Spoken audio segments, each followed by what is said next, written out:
It really is a most astonishing moment in modern British history and pretty much entirely unprecedented, as you were hearing, that we just haven't had a senior or any member of the royal family arrested on such potentially very serious charges. So, what happens next? As you were hearing from your colleagues, Andrew has been released under investigation. And essentially, what that means is that the police will continue looking into the case, and that may conclude in them deciding that there is a case they could take to court, in which case he would be charged and face a trial. Possibly they might conclude that actually they don't have quite enough evidence to make it stick, and that would be the end of it. But for now, the investigation and the controversy and scandal goes on, Lorna. Rob, what does suspicion of misconduct in public office mean? Right, I'll try and put this into normal English, Lorna. It essentially says that you were supposedly acting, trying to do good things for the public, and essentially you messed up and you did seriously wrong. And in this case, what it refers to, as again your colleagues have been saying, is that Andrew was a trade envoy for many years, and what the release of these files by the Department of Justice did was to suggest that he had passed on confidential government information about trade missions to Jeffrey Epstein. Now, a court would have to decide, prosecutors would have to decide if that is the case. Is that something that he did willfully? Is it something that was done in a sort of malicious, intentional way? And did it actually do any public harm? So it's quite a difficult charge to prove, but certainly an immensely serious one, potentially, if you could prove it, because you could have a sentence of up to life in prison. OK, we had the statement from the palace earlier on your time. Anything else from the palace or any of the royal family?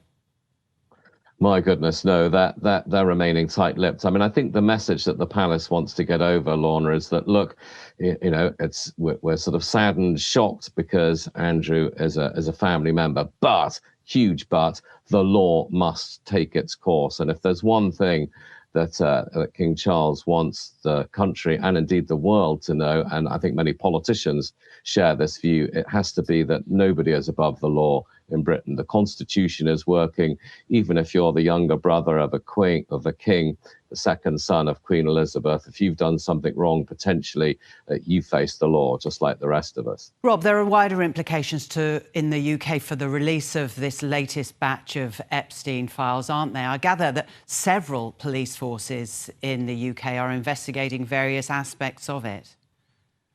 Yes, I mean, I've almost lost count, Lorna, but I mean, as far as Andrew is concerned, if we take him, seeing as he's our focus for the moment, there is a sort of police preliminary inquiry into whether maybe some of his police protection officers turned a bit of a blind eye to things. For example, when he was visiting Jeffrey Epstein's island in the Caribbean. So that's one.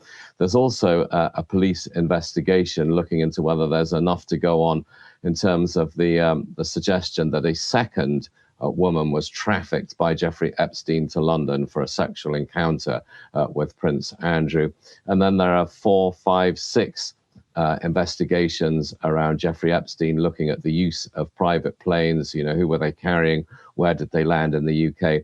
And of course, there's a police investigation into Lord Peter Mandelson. He was formerly a senior government minister and then British ambassador to Washington until he was sacked by Sir Keir Starmer because of his relationship with Jeffrey Epstein only fairly recently.